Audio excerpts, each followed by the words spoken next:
Guys, इस video में मैं आप लोगों को जो एक स्टोरी सुनाने जा रही हूँ। ऐसी स्टोरियाँ किसी न किसी सोशल मीडिया प्लेटफॉर्म पर सामने आ ही जाती है, लेकिन उनका ये पक्का पता नहीं होता है कि वे काल्पनिक होती हैं या सत्य घटनाओं पर आधारित होती हैं। लेकिन ये जो स्टोरी मैं सुनाने जा रही हूँ, ये बिल्कुल सत्य घटनाओं पर आधारित है, क्योंकि जिसने हमें ये स्टोरी भेजी है ये खुद उसकी आप बीती है। इस स्टोरी को पब्लिश करना किसी को बदनाम करना या किसी को ठेस पहुंचाना नहीं है, बल्कि लोगों को सावधान करना है ताकि भविष्य में आने वाली समस्याओं से सावधान रहें। इसलिए इस स्टोरी में किसी भी सदस्य का नाम पता उजागर नहीं किया जाएगा।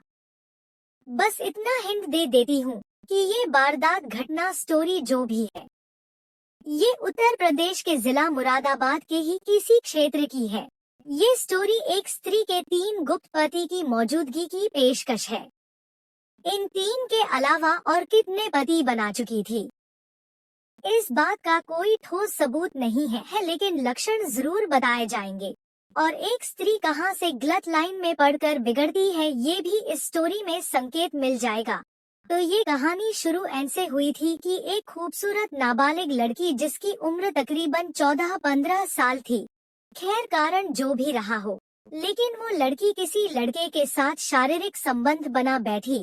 कुछ समय बाद उसकी करतूतों का पता उसके माता पिता को चलने पर उस लड़की की और कहीं रिश्ता देखकर शादी कर दी गई। लगभग 6 महीने उसके घर में बिताने के बाद उससे डिवोर्स लेकर छूट गई। फिर लगभग 1 साल बाद किसी और के साथ शादी हो गई। अब ये शादी लव मैरिज हुई या अरेंज मैरिज हुई, इसका खुलासा नहीं हो पाया, क्योंकि लड़की ने झूठ बोला या सच, लेकिन लड़की ये बोलती थी कि ये मेरी शादी मेरे माता पिता ने अपनी पसंद से करी है। अब होता क्या है कि जिस लड़के से दूसरे नंबर पर शादी हुई थी, वो लड़का इतना गरीब था कि बस उसका अपना निजी घर नहीं था। वो जहाँ भी काम करने जाता था उसे अपने साथ लेकर जाता था और किराए पर कमरा लेकर वहाँ रखता था। लेकिन जहाँ भी साल 6 महीने रही, वहीं किसी न किसी पड़ोसी से सेट हो जाती थी। जैसे ही राज खुलकर उसके पति को पता चलता था, वैसे ही वो उसे वहाँ से लेकर काम छोड़कर किसी और जगह शिफ्ट हो जाता था।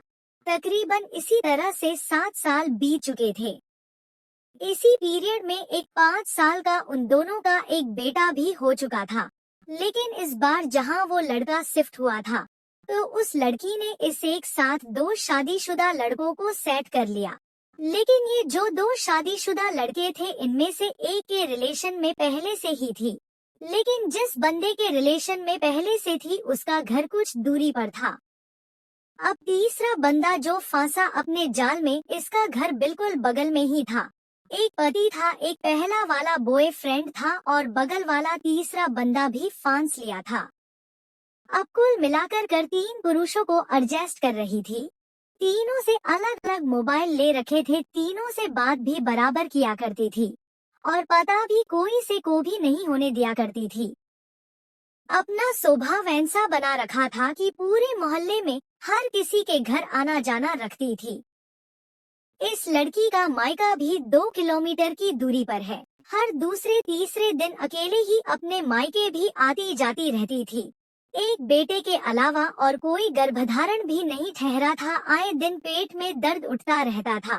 3 पुरुषों को लगभग 1 साल तक एडजस्ट किया और फिर पति से लड़ाई झगड़ा करके पुलिस हेल्पलाइन नंबर पर फोन कर दिया।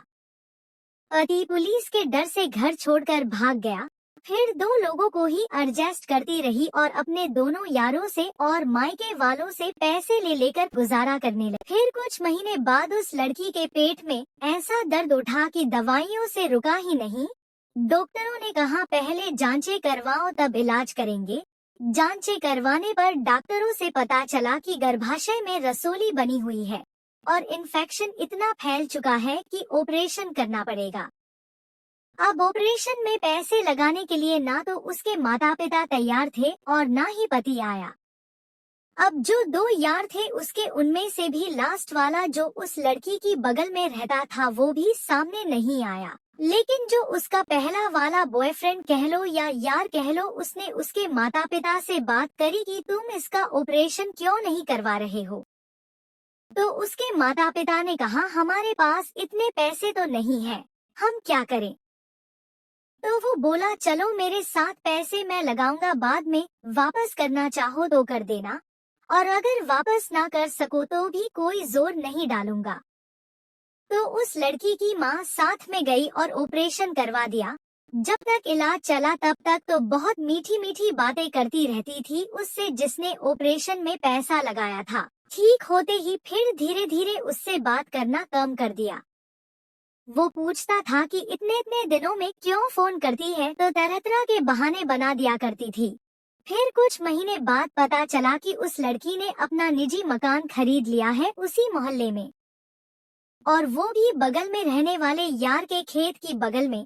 लेकिन जिसने ऑपरेशन करवाया था उसे अभी तक भी ये आभास नहीं था कि इसका मेरे सिवा और भी कोई यार है। मकान के बारे में उसने पूछा ये मकान किसने लेकर दिया है, तो बोली मेरे माता पिता ने लेकर दिया है। लेकिन इसकी पूरी सच्चाई तो उस लड़की के अलावा शायद ही किसी और को पता होगी। फिर एक दिन उसी लड़के के पास गई जिसने ऑपरेशन में पैसे लगाए थे, और बोली कि तुमने जो मेरे ऑपरेशन में पैसे खर्च किए थे उन पैसों को लौटाने के लिए ये कुछ थोड़े से पैसे दिए हैं मेरे माता पिता ने।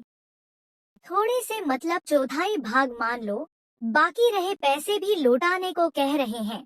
और फिर चली गई। फिर बात करना बहुत ही कम कर दिया, महीने 20 दिन में कभी कर लिया करती थी फोन। फिर एक दिन पता चला कि कोर्ट मैरिज कर लिया है उसके साथ जो बगल में रहने वाला लड़का था। ये सुनकर लड़के को शॉट सा लगा। उसके फोन का इंतजार तो करता ही रहता था क्योंकि अधिकांश फोन बंद रखती थी, और कभी लग भी जाता था तो उठाती भी नहीं थी और वापस भी नहीं किया करती थी। अपने मूड के हिसाब से कभी मूड में आया तो बात कर ली, नहीं आया तो कोई मतलब नहीं कि किसी को मेरी याद भी आती होगी। फिर एक दिन फोन आया, कुछ देर तक दोनों में बातचीत चली। लड़के ने पूछा मैंने सुना है तूने फला के साथ कोर्ट मैरिज कर लिया है। तो बोली ये सब अफवाह फैली हुई है, मैंने ऐसा कुछ भी नहीं किया है।